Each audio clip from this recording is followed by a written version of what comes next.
Welcome to our annual African Folk Heritage Circle Juneteenth commemoration. We will celebrate Juneteenth with storytellers Lynnette Braxton, Atiba Wilson, and we will celebrate with stories and music.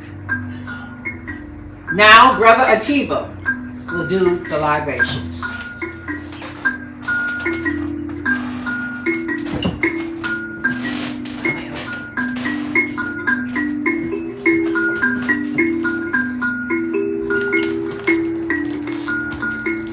Aye, yo. Aye, yo. Wo so fere wa ku ya lo. La la ka je wo. Kumi uso. You my ancestors. Chele kumi gave birth to me. Ashe. Mibako, I am yours. Bajeko, I believe in you. Ashe. I respect you. Mikanibaku, I trust you. Today is Jakrabe. See and protect. Sami kuyungere ki. If I am righteous, speak. Sakoti ki.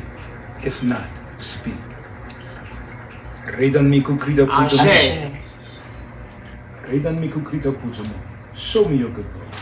It's a freak of me from Kumafarasan and help me avoid your obstacles. Ashe. Here, Jededimaidi. Watch what happens here. Bakai kusutani ejini jawani pujamu. Send your blessings and good intentions. Ashe. Kwaki lako ya Lord dicting children ku, children me. The same creator who made you, made me. Ashe. Jebai mo jewo suneba. We are one and always will be. Ashe. Ejewosu to the mother crew, and always we will honor you. Ashe. Ejewosu to the mother crew, and always we will honor you. Ashe. Crew, spirit, radimba, light, sunda, life. Ashe. For the one in Jerusalem, praises our ancestors. For the one in Jerusalem, praises our ancestors. Ashe. Aye, Ajay, yo. Aye, Ajay, yo. Aye, Ajay, yo. Aye, yo. Yo. Ashe.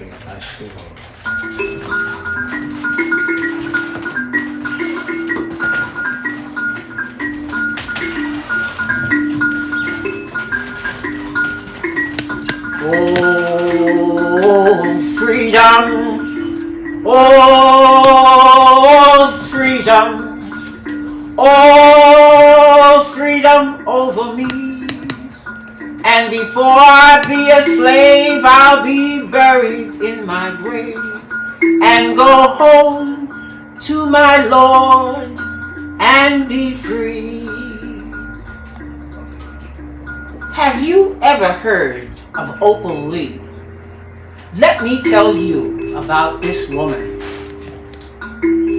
Opal Lee waved to her grandson, Buddy, as he barreled across the park. Buddy zipped past lines of picnic tables covered with platters of barbecue, baked beans, tomato, tarts, and raspberry cobbler.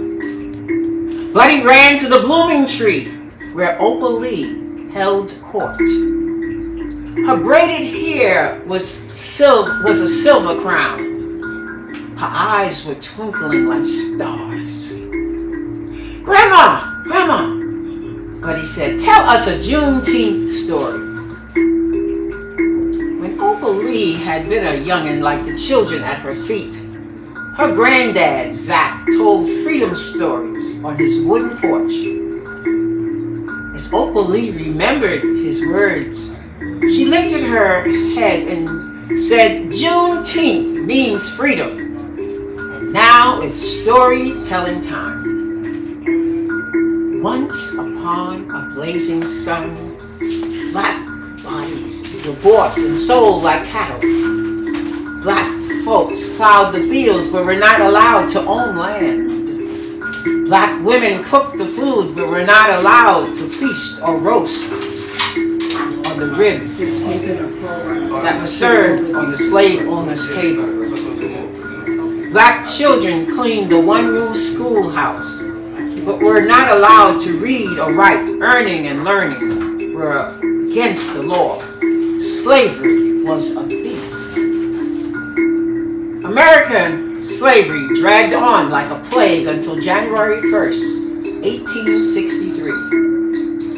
That's when President Lincoln raised his pen and he signed the Emancipation Proclamation with a mighty stroke. However, Texas was big and many miles away from Mr. Lincoln. White enslavers defied President Lincoln's words. Black bodies remained in bondage. They plowed, they worked, they cleaned. Freedom did not ring through Texas in 1863. It was a long time coming to the Lone Star State. For 2 years, 5 months, and 18 more weary days. The year was 1865. The day was June 19th. General Gordon Granger marched through Galveston with the Union Army trunk. He said, "The people of Texas are informed that in accordance with the proclamation from the President of the United States, all slaves are free." It was a day of jubilee, perfect for Texas barbecue. All the delicious, delightful food the people had been denied during servitude was served. Buddy said, "Grandma, what was Juneteenth like when you were a kid?" Grandma Opal unwrapped another story. She said blacks and whites lived separately when I was a child. Jim Crow signs littered old Fort Worth in every place.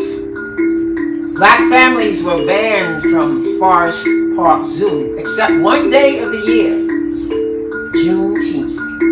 And on that day we could picnic, party, and ride the Ferris wheels in Forest Park Zoo. Buddy groaned and shook his head. He said, "Those old days don't sound good to me." Grandma Opal said, "Well, I spent some good days on my granddaddy's porch reading poetry books. Some memories, Buddy, are chocolate sweet, but some memories are cut and bruised. My saddest season started on Juneteenth, 1939. An angry mob with flaming sticks burned my family's brand new home. The police made no arrests, so my family moved away. And yet the embers burn, that fire still lives in me. I learned a big lesson that Juneteenth day. But I'll keep on teaching, I will keep on reaching, I'll keep on walking, and I'll keep on talking." And Opal Lee did all those things. She led a movement to make Juneteenth a national holiday. For 10 years, she walked across America from 2010 to 2020. She collected 1.5 million signatures for her petition to take to Congress to make Juneteenth a national holiday. It was a journey complete with rejections and disappointments. Nothing stopped Opal Lee. And when she was 94 years old, President Biden signed legislation to make Juneteenth a national holiday, commemorating the end of American slavery.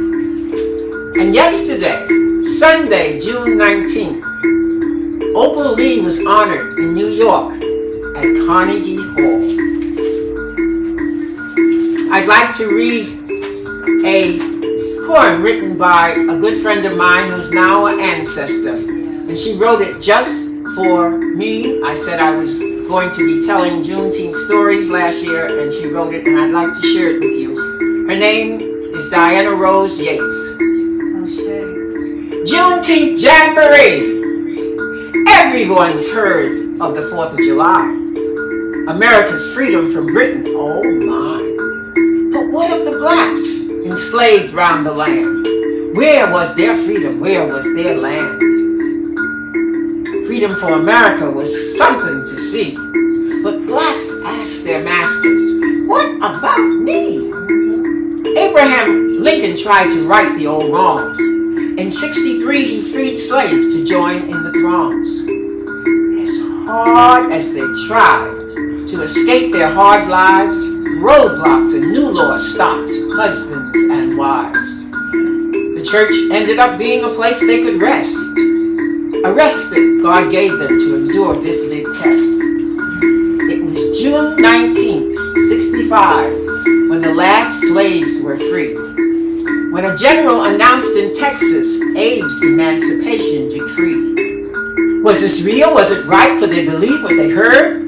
Could they really live life as free as a bird? It meant they could travel wherever they pleased, buy land, own a business without fear it would be seized. The possibilities seemed endless, the pie in the sky. It was there for the taking. Just give it a try. It's hard to think it took a civil war to come true, and harder to realize that it doesn't seem anything's new. Today we're a nation divided once more, a black and white issue that ended in war. Is that where we're headed as we take to the streets? To that adage we've heard that history repeats. Dear God, let our hearts grow and mend all the wrongs, so we can hear such uplifting songs.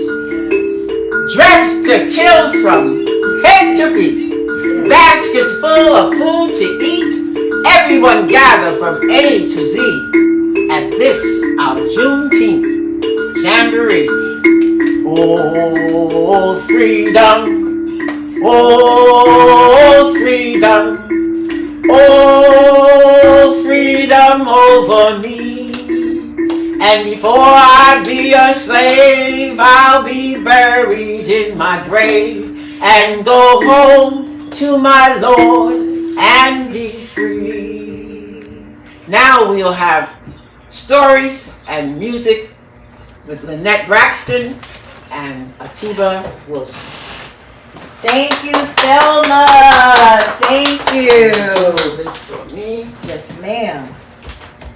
Well, everybody, Thelma has given us a treat by sharing the story of Opal Lee, the grandmother of Juneteenth. We are so happy to be here, the African Folk Heritage Circle, to participate in another year of Juneteenth. And this is the first year that it is a national holiday.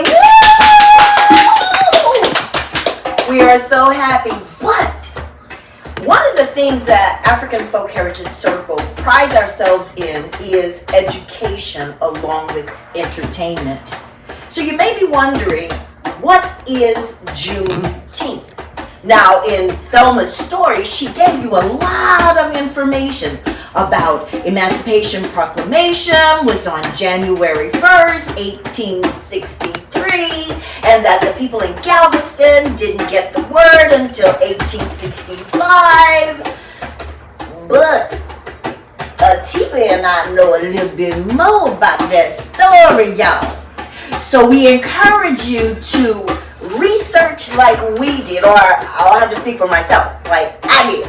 Atiba knows a whole lot, so I had to go to him to get as much as I could about our history.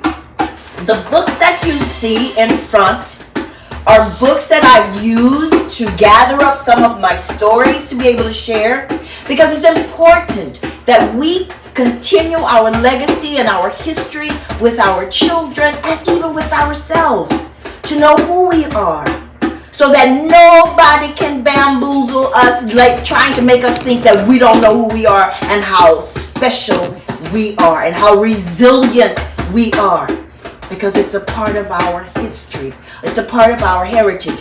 And these books open up the doors for your understanding. Now, the thing that I wanted to share with you guys when I was doing my research on Juneteenth, I was using this book. Now, Thelma said about the emancipation being January 1st, 1863. Everybody knows that. But did y'all know that on September the 22nd, 1862, the Emancipation Proclamation was already written? So then you have from September all the way to January. What happened? Why didn't they do something? So I was getting all excited, because I get all excited, because I found some truth. And I wanted to tell everybody, y'all, hold up. And then I'm so glad Brother Atiba told me, sister, let me tell you what happened since September 22, 1862 to January 1st, 1863. Brother Atiba, share that knowledge, please. Well, actually, July 17th, 1862, the law was passed. It went into effect on September 22nd. Mm-hmm. So on July 17th, 1862, that was actually the first Emancipation Day. And that's when folks at one point started celebrating. Mm-hmm. But that law did not go into effect until September 22nd. And that was like the first one, because they couldn't do it because Congress had to vote on it. And what happened? Tell me what happened. Congress had to vote on it. Uh-huh. And the reason they had to vote on it is because in 1792, Mm-hmm. there was a previous law passed. And that law said that only white men were allowed to be put into the militia to fight for the Union in case of any kind of situation that they needed to put guns in somebody's hands. Yeah. But in no case did they want to put guns in the hands of enslaved Africans, because they knew that we would use those guns to fight for our freedom. Yes. So they didn't want that to happen. Okay. All right. So they passed that law. And so in order for Lincoln, who was head of the executive office, Mm-hmm. for him to make any changes, he had to have the permission of Congress. Mm-hmm. So the Congress and the Senate, they got together and they passed that law. And then that law was passed on July 17th, 1862, which allowed Lincoln and the federal part of the government Mm-hmm. to not only put guns in the hands of these Africans, but to allow them to join the Union Army, That's it. which was on the precipice of losing the war. Tell them again. What happened? Tell They them. were on the precipice of losing the war. You hear?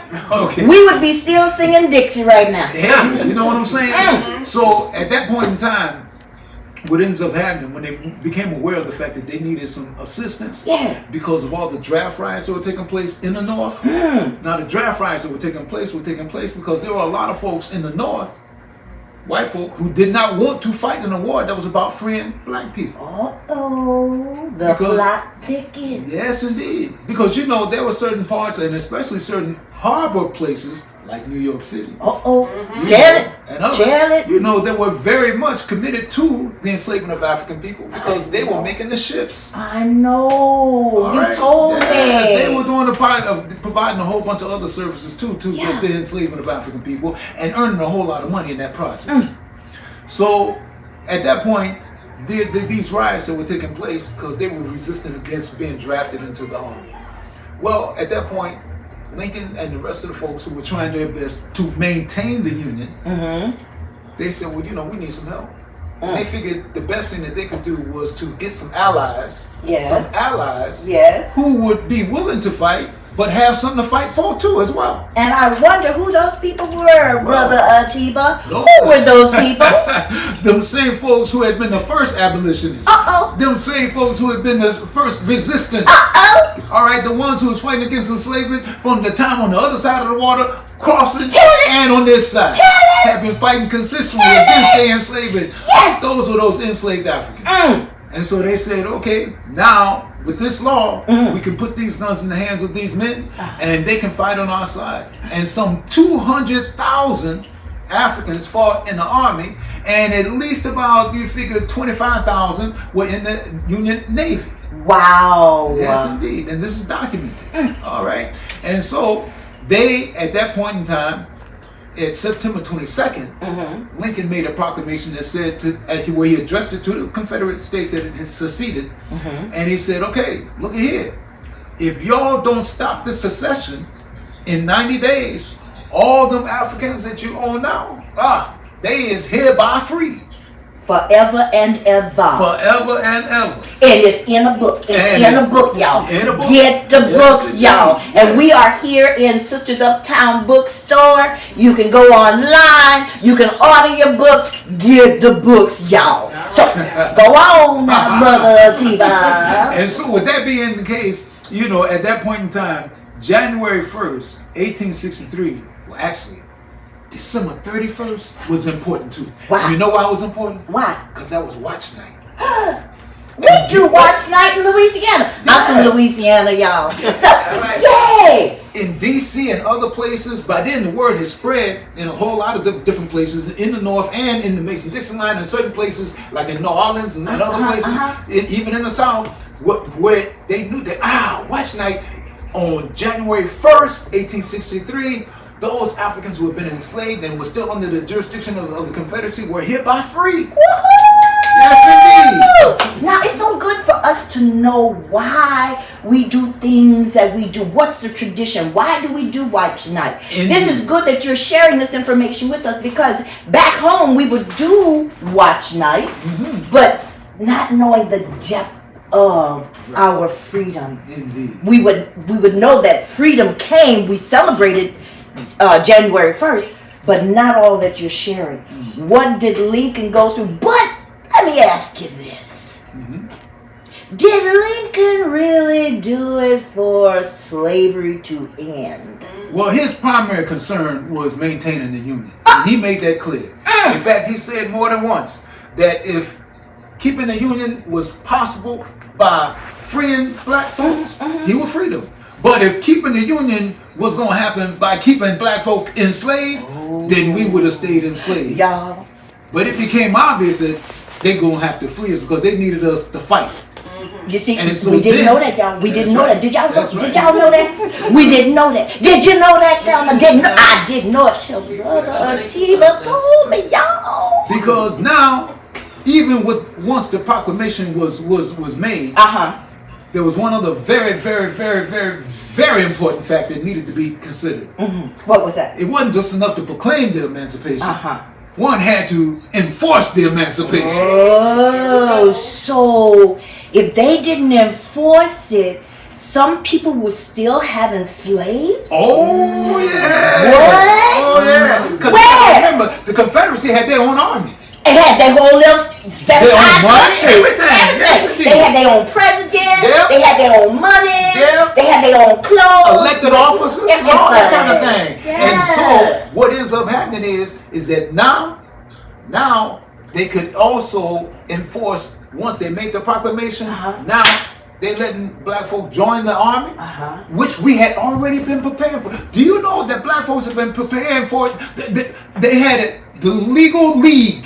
In fact, some folks called it Lincoln's Legal League because some folks were saying that Lincoln had something to do with it. But actually, this legal league was an organization of African abolitionists who had been, like Richard Allen and Martin Delaney and Frederick Douglass and Henry Harlan Garnett. You know, there was a whole bunch of people who was ready. Jennifer, you got them books, girl. What?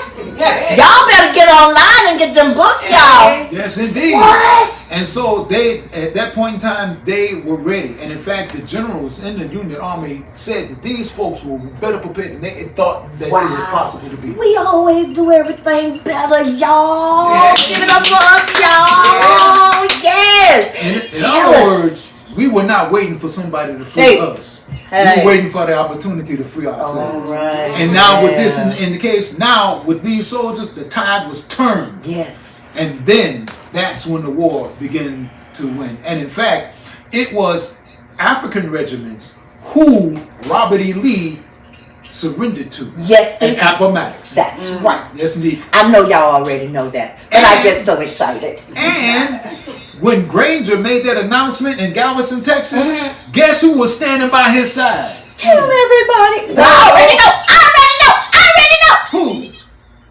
beautiful, strong, black soldiers.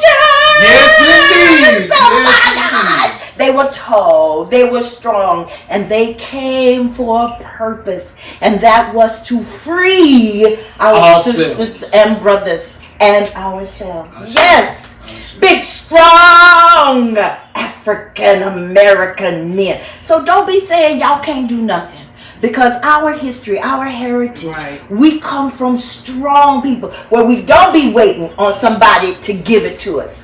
We go and do it for ourselves. Thank you very much. So truly, when we celebrate Juneteenth, we need to acknowledge that our ancestors freed us. Any semblance of freedom that we have to this day is because our ancestors fought for it, and they provided us a foundation upon which we must still continue to build. Absolutely. So that leads me to my next and last question for the moment. What does freedom mean to you? For us, it means love. It means laughter. It means tradition. It means home. It means during our ancestors' time of enslavement, where they couldn't have families, they couldn't have babies and nurture them until they were adults because someone could come and take them and sell them. Freedom is choice. We have a choice to be all that we were created to be. So I want you guys to think about that. And as an educator, we're all educators. As an educator, your homework is look within yourself and find out what freedom means to you. Look within yourself and ask yourself, what makes my neighbor any different from me? And if there is a difference, find the commonality so that we can have the conversation, so that we can all be a part of liberty and freedom. So, if you want to know more about Juneteenth, we're here at the Sisters Uptown Bookstore, and you can find them online. You can also visit your libraries. The important thing is that we don't know everything. It wasn't told to us. So don't be embarrassed. Don't be ashamed. Go and look it up. And each one teach one. And this is how we're going to be able to grow and be the strong people who we were created to be. So next on my little thing for me to do is turn it over to Atiba to share some of his wonderful stories. Let's give Atiba a great big round of applause for helping with the history of Juneteenth.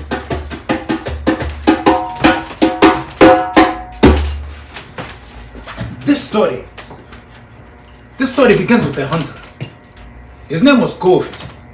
Now Kofi was a great hunter.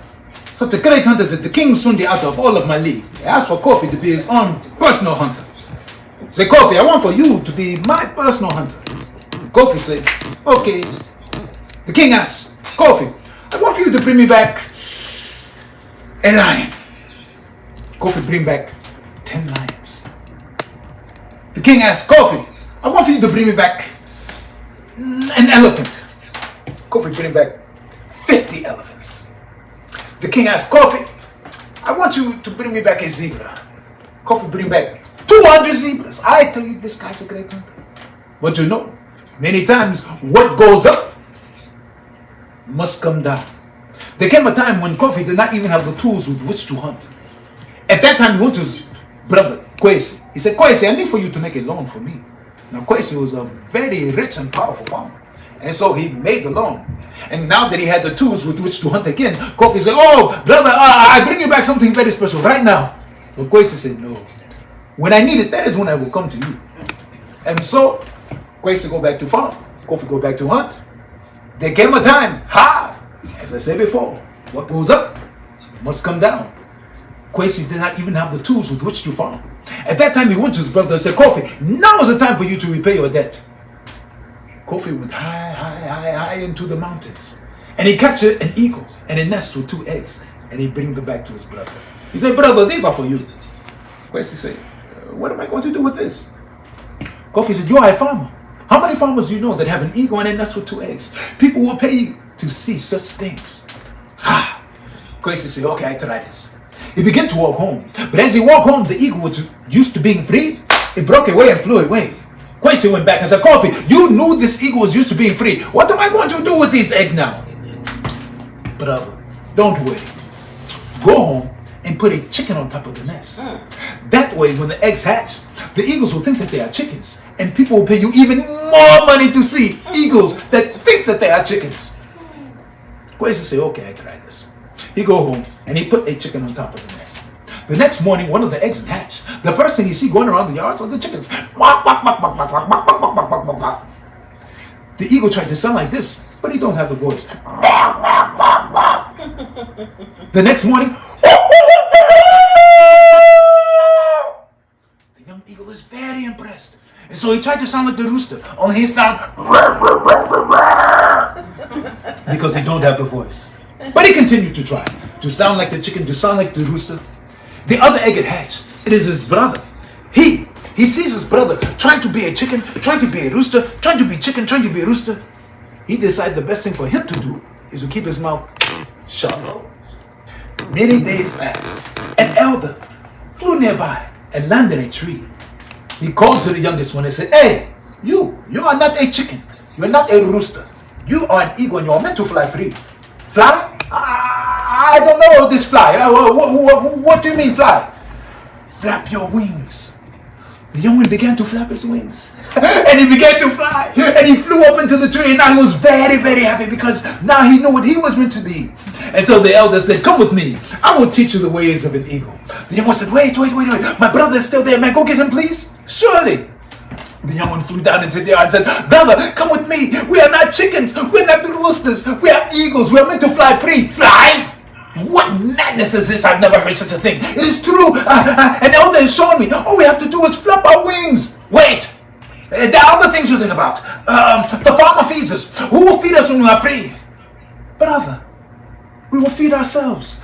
There are other things to consider. There are foxes and wolves. Who will protect us when we are free? Brother, we will protect ourselves. Oh, go away before you get me into trouble. I'm afraid. Go. The young man flew into the tree and told the elder what had happened. And the elder said, oh, you see, this is what happens when you forget who you are. But you come with me. I will teach you the ways of an eagle. And so they began to fly. And they fly until they came to a great desert. And the young man began to be afraid. But the elder said, oh, don't worry. When we get to the other side of this, you will have patience. And you will need patience in the ways of an eagle. And so they fly until they get to the other side. Soon they came to a great ocean, 3, 4, 5 times larger than the desert. And again the young one began to be afraid. But the elder said, don't worry. When we get to the other side of this, you will have courage. And we must have courage in the ways of an eagle. And so they fly until they get to the other side. Soon they came to a tall mountain. So tall it was lost in the clouds. And again the young one began to be afraid. But the other said, don't worry. When we get to the other side of this, you will have wisdom. And we must have wisdom in the ways of an eagle. And so they fly until they get to the other side. You know, I think that we are like these eagles. We need patience to accept the things that we cannot change. We need courage in order to change the things that we must change. And it is absolutely non-negotiable. We must have wisdom in order to know the difference. Yes. If we have patience, courage, and wisdom steeped in a profound understanding of who we are, then we will be like those eagles and always fly free.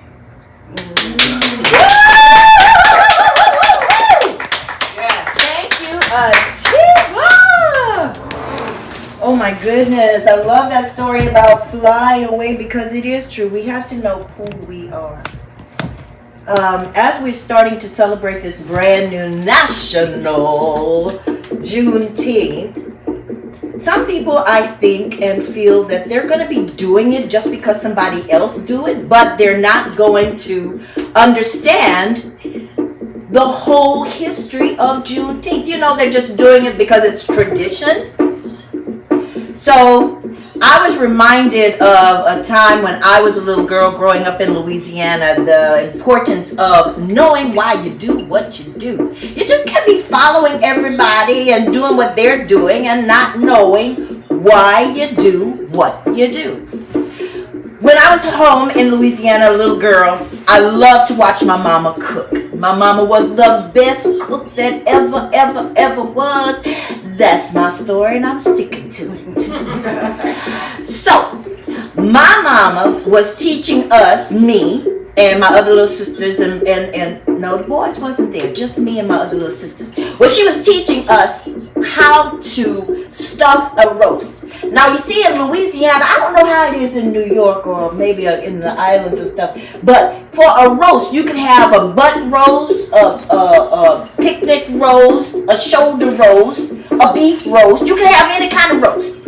But you take that roast and you get this long knife, and you take that knife and then you jab that roast and jab that roast, and everywhere that you jab that roast, you put all of these wonderful herbs in it. You put onion, fresh, not powder, fresh onions and bell pepper and a whole lot of garlic, Oh, you know what I forgot? If my mama was here right now, she would tell me, now you need to stop telling that story like that, because you know that's not how I taught you. I forgot. You got to clean it first. So, going back, you got to clean it, y'all. Clean it in some lemon or some vinegar, but you got to clean that pork, y'all. So, and I'm sorry for people that don't eat pork, but it sure tastes good. So you take it, and then I can get back to the story. So you take it and you jab it, you put all these wonderful herbs, and then you rub all of this smoked, you gotta have smoked paprika all over it. And this is what Mama would do, and then she would put it into the refrigerator, and she would let it marinate for about 2 or 3 hours. When she got it out of the refrigerator, and Mama's food always tastes so good, she would take that roast, after she spent all that time jabbing and stuffing and marinating, she would get this pot. I don't know if you guys know what a Magnolite pot is, but a Magnolite pot is one of those ancient looking pots that's really heavy, and it's heavy duty aluminum, and when you put something in it, it just makes its own gravy. You don't have to add nothing to it. Well, Mama would take that roast, and she would begin to put that roast in this big Magnolite pot. But she would do something so unusual. She would take that big knife that she used to go and jab in. She would take that knife and she would whack off the ends of the roast and throw it away. Now, as a little girl, I've always asked questions, and as y'all can probably tell, I'm always talking. So I was always talking in the kitchen. Mama, why you take that roast and whack off the ends and throw them away? She said, you know, I never thought about it. I did it because my mama did it. Well, my grandmother was still alive at that time, and so one Sunday when we were over there and I saw my grandmother doing the same thing, I asked her, Mama, why you take the roast and whack off the ends and throw them away? She said, oh, baby, the only reason that I do that is because I never found a pot big enough to put the whole thing in. So Mama had been throwing away good food, following tradition, and she didn't even know why. So as you begin to celebrate Juneteenth, y'all, know why you do what you do. Tradition. Thank you. All right. And speaking of tradition, in our African American culture, there is a song that is sung, and it is our Negro national anthem. I'm not going to pierce y'all ears by me trying to sing it. So I am just going to recite it. But please listen to the words. It's written by James Weldon Johnson. Lift every voice and sing till earth and heaven ring. Ring with the harmonies of liberty. Let our rejoicing rise high as a listening sky. Let it resound loud as a rolling sea. Sing a song full of the faith that the dark past has taught us. Sing a song full of the hope that the present has brought us. Facing the rising sun on our new day begun. Let our march until victory is won. Stony the road we trod, bitter the chastening rod, felt in the days when hope unborn had died. Yet, with a steady beat, have not our weary feet come to the place for which our fathers sighed. We have come over a way that with tears has been watered. We have come, treading our path through the blood of the slaughtered. Out from the gloomy past, till now we stand at last, where the white gleam of our bright star is cast. God of our weary years, God of our silent tears, Thou who hast brought us thus far on the way, Thou who hast by Thy might led us into the light. Keep us forever in the path we pray, lest our feet stray from the place, our Lord, where we met Thee. Lest our hearts drunk with the wine of the world, we forget Thee. Shadowed beneath Thy hand, may we forever stand, true to our God, true to our native land. Lift every voice and sing.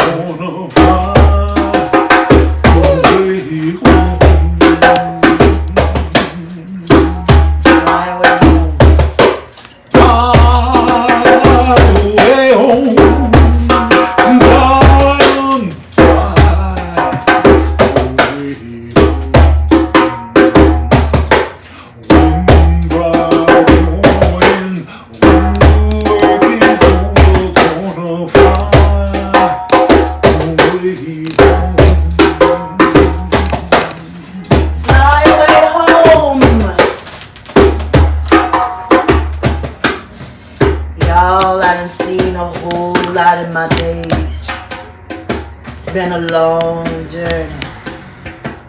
Some glad morning, when this life is over,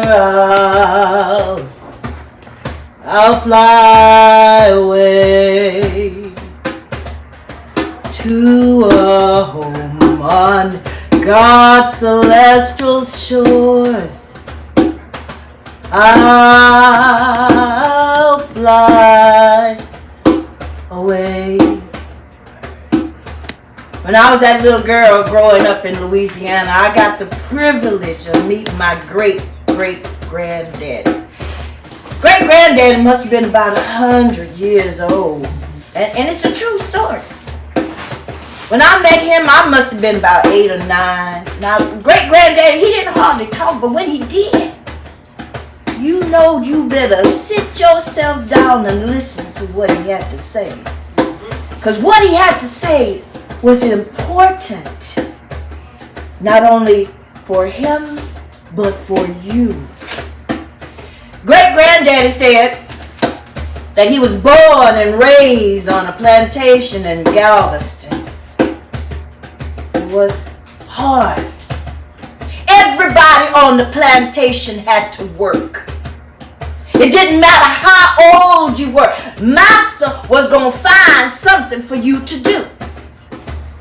Great-granddaddy said that he must have been about my age, like 8, 9 years old. He was out there in the cotton field picking cotton. Master expected even a little bit of children to pick at least 200 to 300 pounds of cotton. From early before the sun rose to late in the evening when the sun went down. Boys, girls, mamas, papas, everybody was out in the field unless you was too old to work in the field. But Master still had something for you to do. Great-granddaddy said, you know, I never thought I'd see the day of freedom until the day I saw freedom. He said, being that little boy back then, he and his mama and his daddy and everybody went out there to the cotton field and started picking them cotton. When they came back to the slave quarters, now the slave quarters was the area where all the slaves had to live. It was like huts and shacks. And in the middle of the slave quarter, they would have some of them big pots like I was telling y'all that the Magna-like pots. But these were like the cast iron pots, big pots where they had communal cooking. Everybody around the slave quarters knew about Aunt Sally Sue. Aunt Sally Sue had been a slave down there in New Orleans. And Master had gone down there and he purchased her. Even though she was old, he knew something was special about Aunt Sally Sue. Great-granddaddy said that day that they went out there in that field, it was a hot June day. The sun was so beaming like laser beams of heat. There was no shade, just bushes and bushes and rows of cotton. When they got back to the slave quarters, Aunt Sally Sue and the other old ladies had put a feast together. Great-granddaddy said when he and his mama and daddy and everybody else saw tables full of pork chops that they stole from Master's Smokehouse, red velvet cake, red strawberry soda water. I said, Granddaddy, now how y'all gonna have soda water back in 18-something? He said, baby, we brought everything from Africa. We brought the ginger, we brought the hibiscus, we brought the cola nuts, we brought it. He said, all you have to do is take that ginger and grind it up. Put some sugar in there. Grind up your strawberries, fresh Texas strawberries. Grind it up and let it ferment. Now don't let it ferment too long, because you might get something you ain't supposed to be drinking. I said, Granddaddy, you know, Granddaddy did like that strawberry fermented, come to think of it, but I digress. So, Granddaddy said that Aunt Sally Sue had all of this food prepared for them, and they couldn't understand why in the middle of June would they be having a feast. Aunt Sally Sue said, freedom coming, y'all. I feel it in my bones. I seen freedom in my lifetime, and I knows what it looked like, and freedom is coming. It's time to celebrate, children. Get some of this food now, because freedom is coming.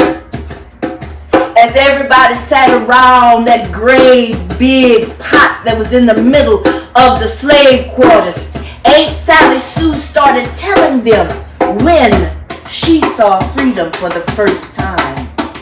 She said back there in New Orleans, when her master had bought some of them Africans off of the Congo Square, her master had bought this girl and this man. Master took everything away from them, took their name from them, took their clothes from them, didn't want them to speak their own language. But they were so resilient and so strong, they learned to speak the English language. Now that girl, Master didn't like her at all.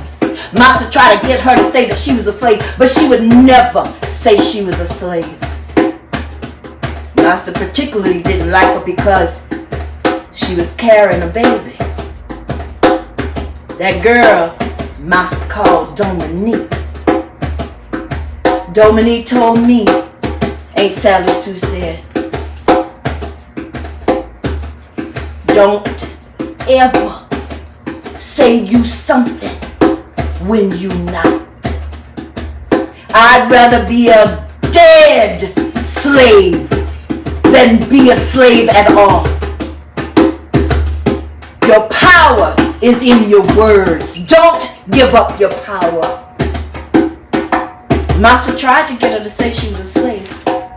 Dominique said that back there in Africa, them slave traders come and stole her out of her wedding bed. And that was the baby that she was carrying in her belly. They killed her husband. And here she was alone with her papa. Master thought the day had come when Dominique was going to finally say that she was a slave. Aunt Sally Sue said that she and Dominique was out there in that cotton field. And Dominique commenced to having that baby. Dominique laid down in between the cotton rows. Aunt Sally Sue said she don't know where Master come from. Master was riding this great big white horse. Just out of nowhere, he stood right there on that horse looking down at Dominique and said, Dominique, getting ready to have that little pickaninny, huh, Dominique? You gonna say you a slave today, Dominique? Dominique just looked up and she wouldn't say a word. Master got more and more angry. The fury in his eyes like ain't nothing Aunt Sally Sue said she ever seen in her life. His eyes got red blazing. And he started screaming at Dominique. Dominique! Say you a slave! Say you a slave right now, Dominique! She wouldn't do it. I watched Master climb off of that horse. And off of the back of that horse, he pulled this great big old whooping. On the back of the end of the whip, they had razor blades on it. He said, Dominique, you gonna say you a slave. If not, you ain't gonna have that little pickaninny. She wouldn't say a word. Master started walking closer and closer. And Aunt Sally Sue said, she jumped on Master's back and she said, Master, please, please, Master, please. Don't whoop her. Don't you see she getting ready to have that baby, Master? Okay, Master, okay. I'ma say it. I'ma say she a slave. We's all slaves, Master. Please don't whoop her. Please don't whoop her, Master. Master went crazy. He started beating on Dominique.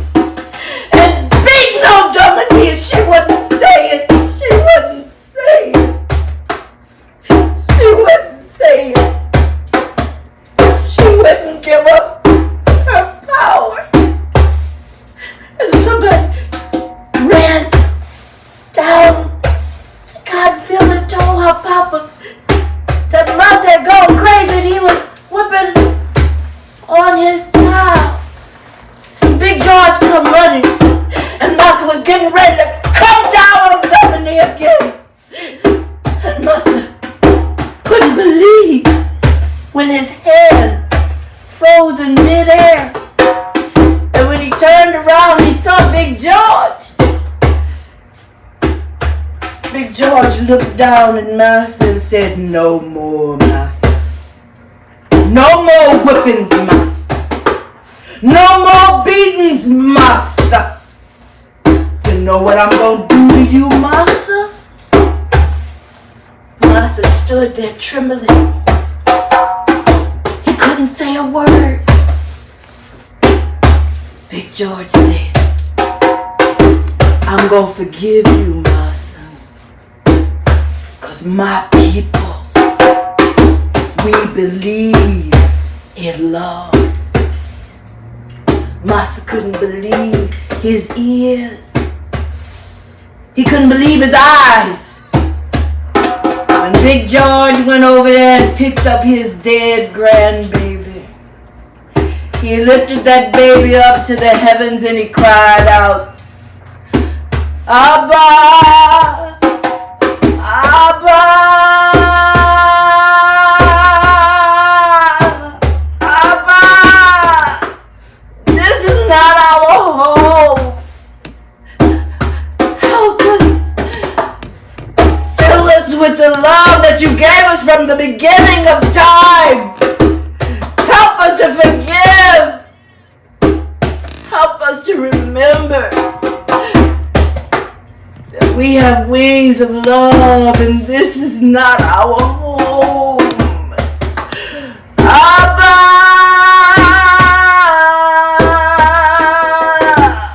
Abba! We want to go home. This is not our home. And God heard his cry. And lightning struck from one end of that plantation to the other. And everybody, black and white, that remembered love, began to unfurl their beautiful wings and they started flying away. And Dominique and her baby wasn't dead no more. Dominique wrapped her baby around her and she started flying away to freedom. Everybody was going except Aunt Sally Sue.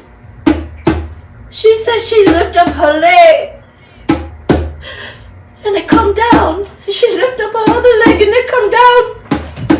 She said, Dominique, Dominique, don't leave me, don't leave me. I didn't mean to give up my power.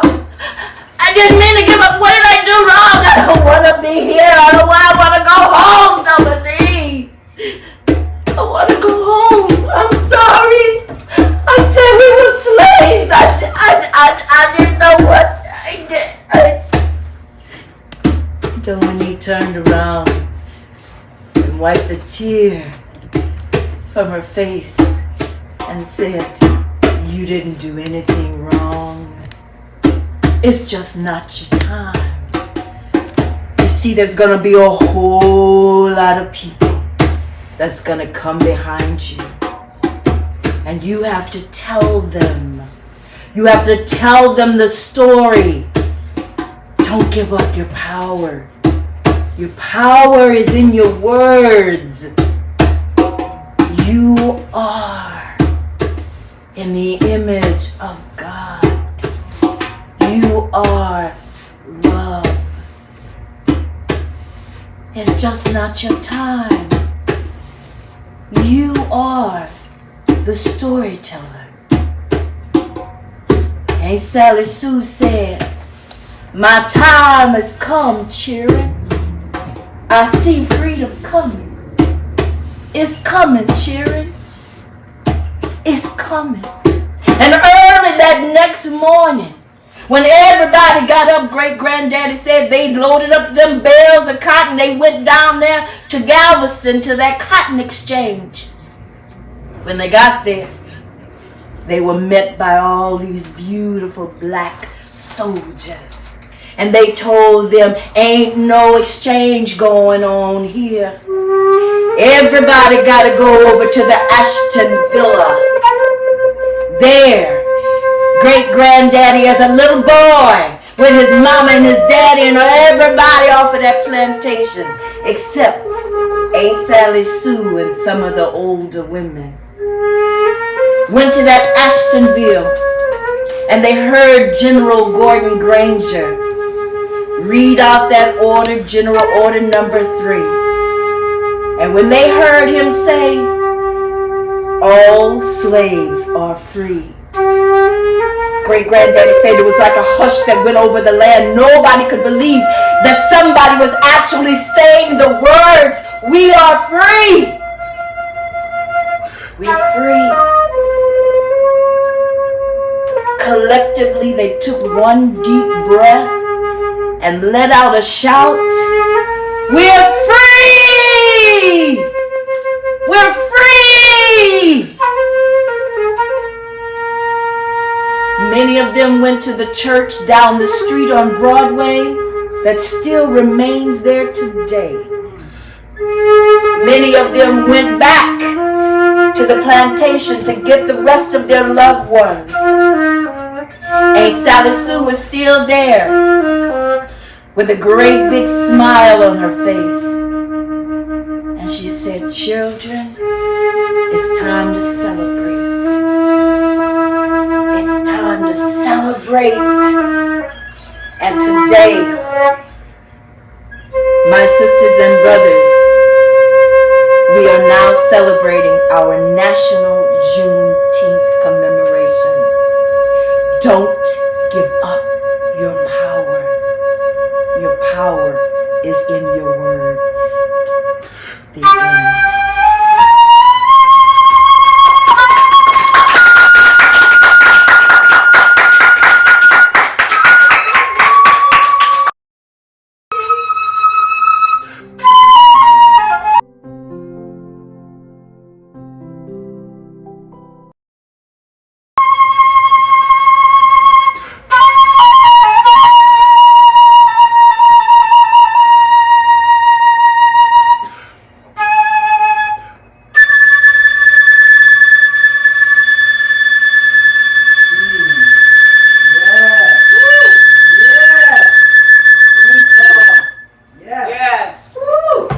Thank you.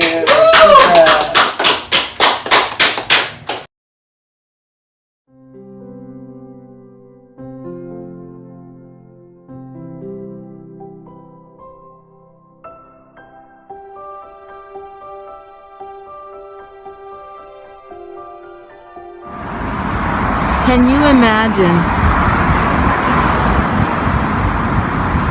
all of the enslaved people who stood before this building on June 19th, 1865,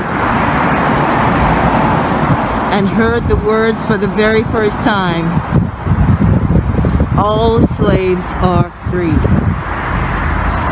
On tomorrow, there will be a reenactment of the regiment and Major General Gordon Granger delivering Order Number 3 and the Emancipation Proclamation that was originally signed by President Lincoln on January 1st, 1863. It is an honor for me to be here, even during this time of Corona. If you get an opportunity to bring your children so that they can be a part of this history of who we are as a people, we are a people.